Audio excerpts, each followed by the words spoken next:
جعل خلق محمد برقة رحمتاني بسم الله جرين دبي جلق بدي مكا رب العالم بورا قدد رحمة ساكي سوا كتم بدي دبي وان لنا لا بسك بدي نسيا كبابتو ويقول أمدي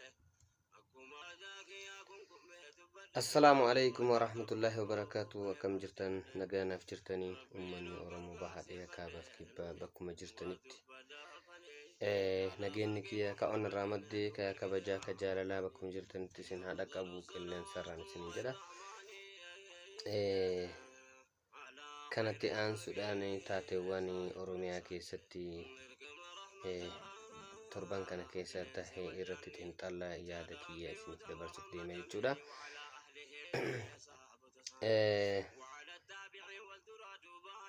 Baay'ee tokko wanti nama yaachisu baay'ee tokko wanti ammallee mootiyyuu garaa nama nyaatu uummanni Oromoo karaa Baaleetiin akkasumas karaalee Booranaatiin fi Gujiin beela hamaaf saaxilamee jira. akkasumas hongeen itti jabaatee jira. Rabbiin rooballee haa fiduu fi rabbiin bira haa dhaabatu. Uummanni Oromollee mootiyyuu gargaarsa akkuma itti jirutti hirmaannan itti haa fufu jedha. Kanatti aansuun mootiyyuu yeroo lolli jiru yeroo baay'ee jechuudha uummanni beelaaf saaxilamuu waanuma jiru jechuudha. Beelaaf saaxilamuu waanuma jiru maalifi kun lola sodaata lola sababa balaa lolaati irraa ka'e gadi ba'ee hojjechuun iyyuu sodaatee jira jechuudha. Amma uummata biyya saniitti jechuudha kallattii maraan iyyuu maalifi yoo gadi ba'ee ka dalagu taate eenyuun akka butamee ajjeefamu eenyu akka deemaniitiin gara lolaa geessu shakkii guddaa qaba jechuudha ilmi namaa biyya san keessatti yeroo ammaa kana jechuudha. Kana irraan dhiigni namaa jiguu irraa ka'e mootiyyuu rabbiin rooba irra dhaabuun hongeen akkasumas beelli namaa mitiitii haywaana loon miidhutti jira jechuudha. Kana mootiyyuu akka rabbiin furmaata fiduu inshaallah rabbiin kadhanna jechuudha. Amantii mara keessa jiru akkasumatti rabbiin kadhachuu qaba jechuudha. Yeroo ammaa kana hongee biyya keenya keessa jiru keessattuu naannoo Oromiyaa keessatti naannoo Oromiyaa keessa godinaalee garaagaraa keessatti hongeen baay'ee tokko uummata keenya miidhee jira jechuudha. Loonis miidhamanii jiran jechuudha. Akkasuman ilmi namaallee mootiyyuu baay'ee tokko miidhamee jira jechuudha. Boorana Baale akkasumas mootiyyuu Gujii baay'ee tokko uummanni miidhamaa jira jechuudha. Wallaggas akkasuma jechuudha. Gama kaaniin mootiyyuu hattoonni Amaaraa Wallaggaan keessatti Wallagga bahaa keessatti jechuudha miidhaa guddaa uummatarraan gahaa jirti. Miidhaa guddaa uummatarraan gahaa jirti yoo jennu Shawaa keessallee naannoo tokko keessatti akkasuma immoo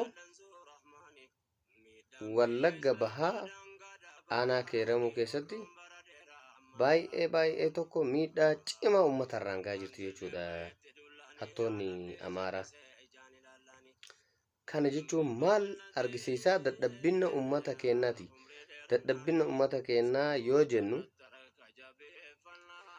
yeroo baay'ee waliigaluu dhabuurra meeshaalee waan qaban dhoysanii kaayachuu dhabuu irra mootummaa kana ka ganda irra deemeetiin meeshaa lolaa ganda deemee irraa guuru kana ufirraa dhoorguu dadhabuu irraa ka ka'e bulchiinsi ganda keessa deemee manarra deemee meeshaa lolaa irraa guuruun dadhabbin ummata keenyati.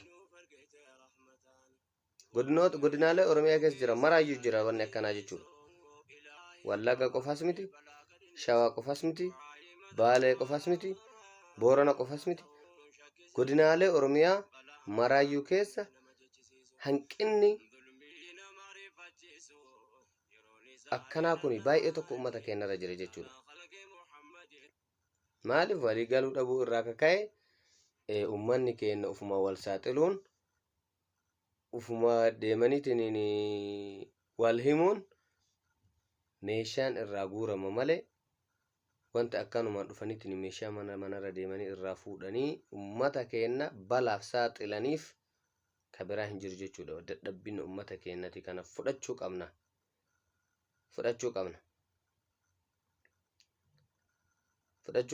Akkuma naannoo keenya keessa mootummaan hattuun jirtu naannoo isaanii keessas mootummaan hattuun hin jirti. Garuu ummanni ofii isaatti wal ijaareeti walii galeeti mootummaa hattuu san dhoysanii meeshaa ofii dhoyfatan jechuudha.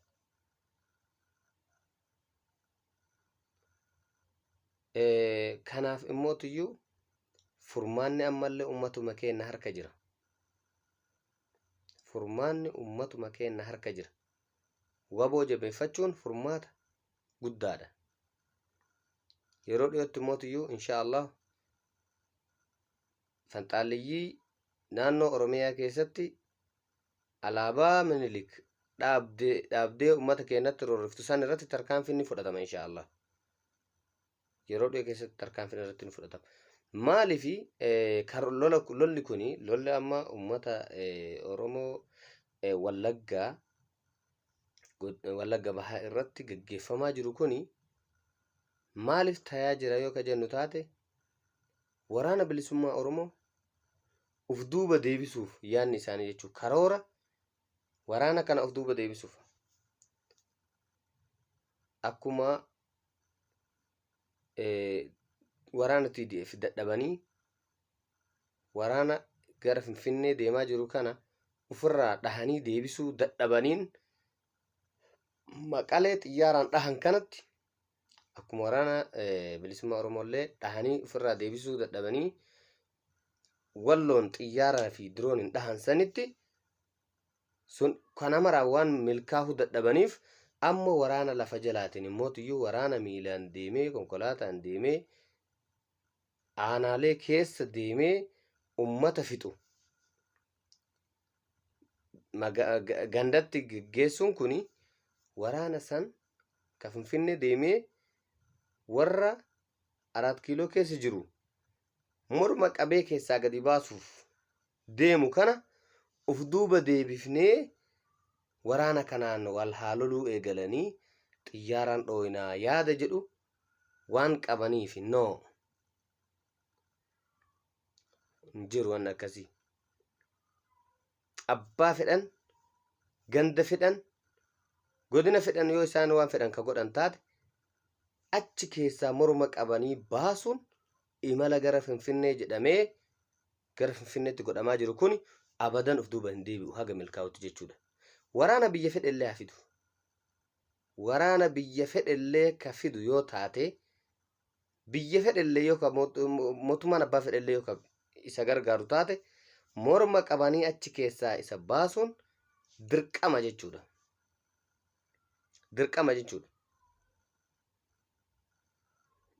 Dirqama kaayyoo lola eegalameeti jechuudha. Maqalee dhaheef waraanni uf duuba hin deebi'u. Wallagga keessatti hattoota bobbaaseef waraanni uf duuba hin deebi'u. Walloon keessatti ummata nagayaati irratti duguggaa sanii gaggeesseef waraanni uf duuba hin deebi'u. Injifannoo caaluun hattoota inni achi gaggeessellee kaan booji'aa kaan immoo tuyyuu dugugaa imalli gara Finfinnee itti fufaa jira jechuudha. Itti fufaa jira. Kanaaf abdii murachuun isaanii immoo tuyyuu maalirraa mul'ata? Aangaa'onni mootummaa gugurdoon akkuma jirtanitti kallattiin gara lolaatitti akka bobbaatan jedhanii ajaja dabarsuun moohamuu kufuu akka achi keessaa dirqamaan baafamuu deeman waan arganiif lola irratti ajjeefamne jedhanii jechuuf karaa ittiin achi keessaa dheessan barbaadaa jiran jechuudha. Yeroo dhiyootti mootiyyuu achi keessaa hin dheessan. Waan tokko jira mootiyyuu wanta baay'ee tokko nama ajaa'ibu. Wanta baay'ee tokko nama ajaa'ibu. Hattoonni warri qabsoo uummata Oromoo ala ta'anii yeroo jalqabaa uummata Oromoo sobaa turan, warri OPDO wajjin uummata Oromoo karaa lafa jalaatiin qabsaa'aa of fakkeessanii ala ta'anii kijiba odeessaa turan. Warri amma mootiyyuu deemanii OPDO jalatti galanii uummata keenya basaasaa turan. Haalli ammaa jireenyi waan itti hadhaa'eef ala bayanii warra juntaa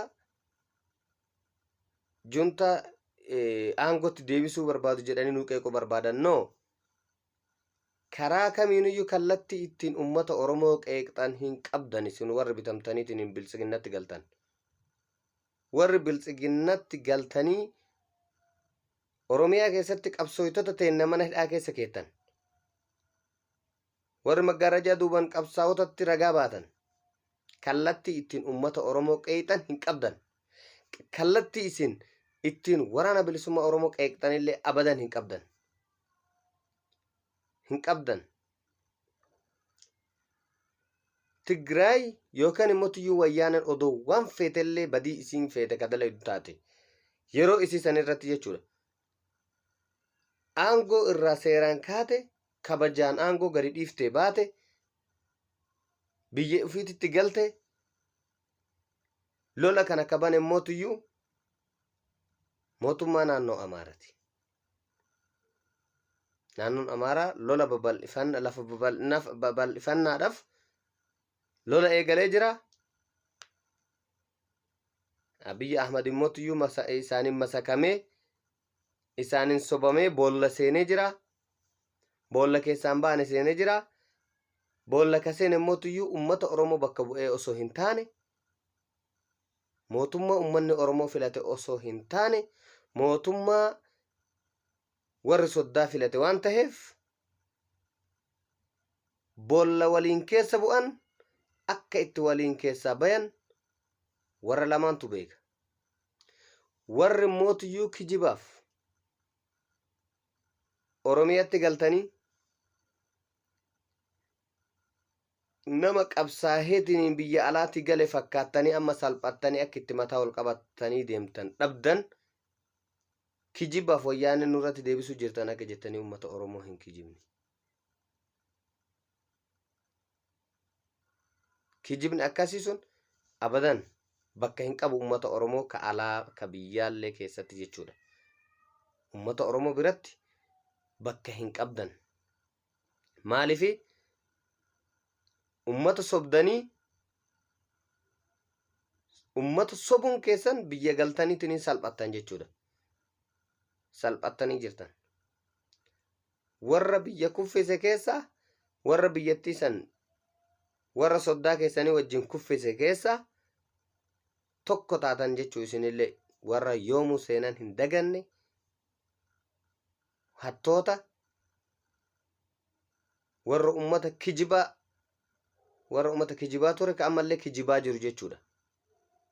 Qabsoon isin duraan gootanillee hin jiru. Warra qabsooytota nyaatetu isinii, warra nadhii gammadaa dhugetu isinii jechuudha. Sobdanii wayyaaneen duraan akkana nu goote, wayyaaneen uummata Oromoo haganaa gubde, wayyaaneen akkana taate hin fudhannu nu. Uummanni Oromollee isinirraa hin fudhatu. Wayyaaneen dhugaa qabaachuu isin mootiyyuu lola amma deemaa jiru kanarraayyee hubanna jechuudha. Yeroo ammaa kanatti uummata Oromoo walloo bira namni dhaabate.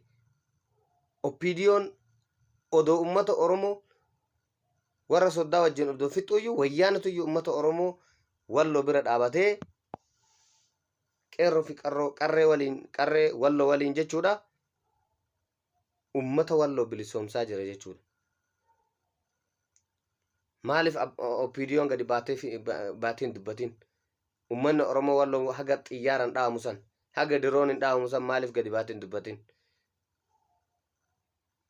Wayyaanee miti achi taa'ee ajaja dabarsaa ture. Opiidiyoo miti.